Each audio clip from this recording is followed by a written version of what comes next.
মাত্র ১২ ঘন্টা, হ্যাঁ, মাত্র ১২ ঘন্টার ব্যবধানে বাংলাদেশের রাজনীতিতে ঘটে গেল এক নজিরবিহীন নাটক।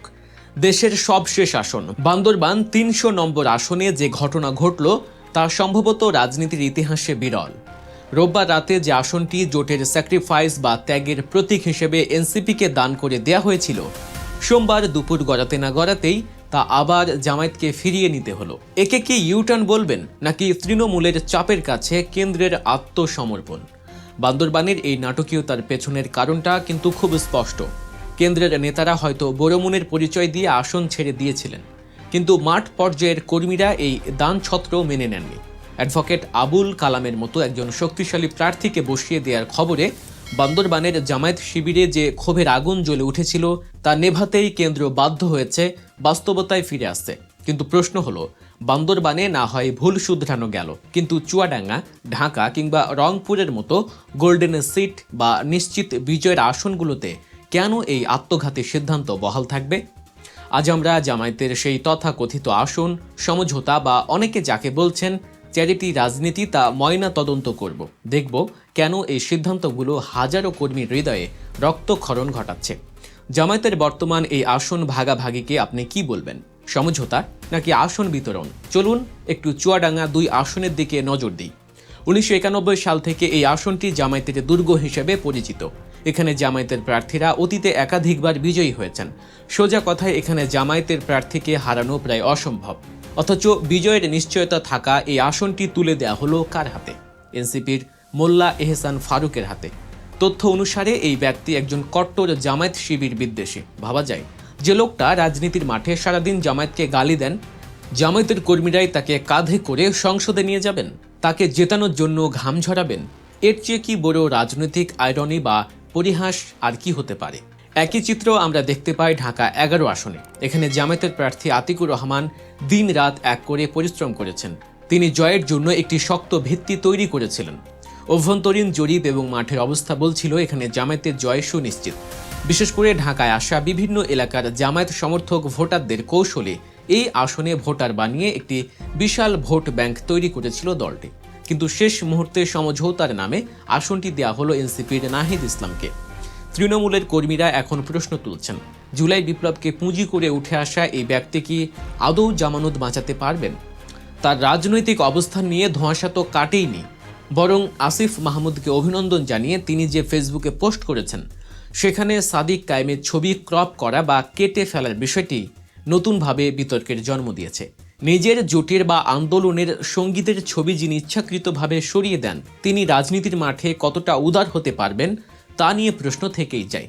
দর্শক, আলোচনার এই পর্যায়ে ছোট্ট অনুরোধ, রাজনীতির এমন সব গভীর বিশ্লেষণ ও অজানা খবর পেতে এখনই সাবস্ক্রাইব করুন গল্প নিউজ।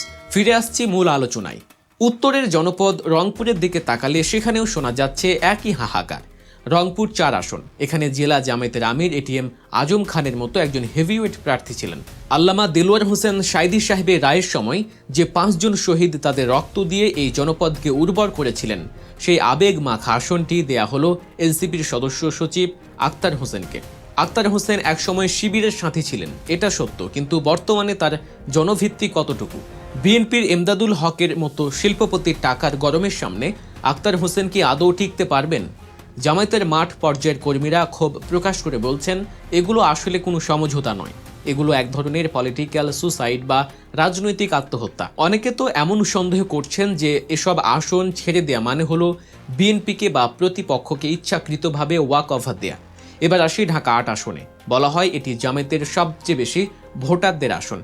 সারা দেশ থেকে আসা জামায়াত শিবিরের নেতাকর্মীদের ভোটার বানিয়ে এখানে তিলে তিলে একটি দুর্গ গড়ে তুলেছিলেন জামায়াত নেতা মীর কাশেম আলী মিন্টু। প্রায় 3 যুগ ধরে এই আসনটি প্রস্তুত করেছে জামায়াত এবং ইসলামী ছাত্র শিবির। কিন্তু প্রার্থী করা হলো কাকে? নাসির উদ্দিন পাটোয়ারিকে। জামায়াতকে নিয়ে অতীতে সবচেয়ে বেশি বিষোদ্গার করা ব্যক্তিদের মধ্যে তিনি একজন। মির্জা আব্বাসের মতো বাঘা নেতার বিপরীতে নাসির উদ্দিন পাটোয়ারিকে প্রার্থী করা আর দুধের শিশুকে যুদ্ধের ময়দানে পাঠানো, বিষয়টা অনেকটা একই রকম। এই পাটোয়ারি সাহেব প্রথমে চাঁদপুরে গণসংযোগ করলেন, দেখলেন সেখানে সুবিধা নেই। এরপর এলেন ঢাকা 18-তে, দেখলেন সেখানেও তার কোনো অস্তিত্ব নেই।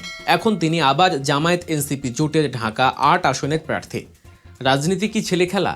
শহীদ ওসমান হাদির রক্তমাখা এই আসনে এমন একজন প্রার্থী দেয়াকে জামায়াতের কর্মীরা দেখছেন চরম ভুল হিসেবে। লজ্জাজনক পরিস্থিতি সৃষ্টি হয়েছে ফেনী 2 আসনেও। এবি পার্টির নেতা মুজিবুর রহমান মঞ্জু, যিনি জামায়াত ভাঙার অন্যতম কারিগর হিসেবে পরিচিত, তাকেই কিনা দেয়া হলো জামায়াতের অন্যতম শক্তিশালী এই আসনটি। জামায়াতের অধ্যাপক লিয়াকত আলী ভুইয়ার মতো প্রার্থীর পরিবর্তে দলছুট এবং দল ভাঙার কারিগরকে নমিনেশন দেয়াকে সাধারণ মানুষ এবং কর্মীরা পাগলামি ছাড়া আর কিছুই ভাবতে পারছেন না। এবার একটু ভিন্ন প্রসঙ্গে আসি। ইসলামী আন্দোলন বাংলাদেশ বা চরমোনাই পীরের দলের প্রসঙ্গ। তাদের নির্বাচনমুখী আচরণ এবং আবদার দেখে মনে হচ্ছে তারা হয়তো দিবা স্বপ্ন দেখছেন।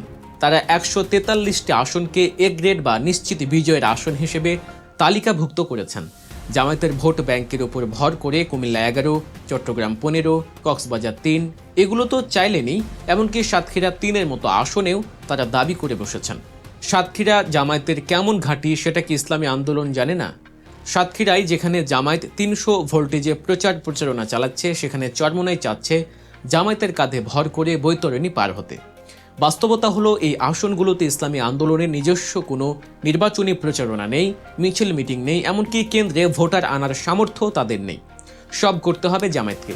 জামায়াত তাদের জন্য জান প্রাণ দিয়ে খাটবে, আর তারা জামায়াতের দুর্গগুলো নিয়ে টানাটানি করবে। এটা কেমন বিচার? সোশ্যাল মিডিয়ায় চরমোনাই নেতারা সিন্ডিকেট করে পোস্ট দিচ্ছেন, আর জোটের স্বার্থে জামায়াত কর্মীরা চুপ করে আছেন।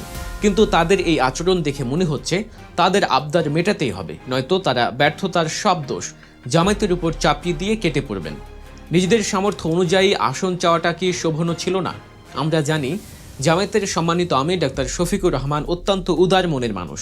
তার এই উদারতা সর্বজন বিদিত, কিন্তু রাজনীতিতে অতি উদারতা অনেক সময় দুর্বলতা হিসেবে গণ্য হয়। এনসিপির মতো দল, যাদের নেতারা অতীতে জামায়াতকে নিয়ে বিষোদ্গার করেছেন, তাদের হাতে নিশ্চিত আসনগুলো তুলে দিয়ে আমির সাহেব কি কর্মীদের মন ভাঙলেন না? ময়মনসিংহ 6, মানিকগঞ্জ 2, শেরপুর 1, তালিকাটা অনেক লম্বা। কর্মীরা প্রশ্ন তুলছেন, আমরা যাদের চোর বাটপার ভাবি তাদের জন্য কোন মুখে ভোট চাইব? জামাত সবসময় বলে তারা সৎ লোকের শাসন চায়। তাহলে এনসিপির এই নতুন নেতারা, যারা এতদিন রাজনীতির নামে নানা বিতর্কে জড়িয়েছেন, তারা কি সেই সতের সংজ্ঞায় পড়েন? ভোটের মাঠ কোনো চ্যারিটি বা দানছত্র খেলার জায়গা নয়। সমঝোতা মানে হলো যার যেখানে জয়ের সম্ভাবনা বেশি সে সেখানে প্রার্থী দেবে। এটাই রাজনীতির সাধারণ সমীকরণ। কিন্তু জামায়াত হাঁটছে উল্টো পথে।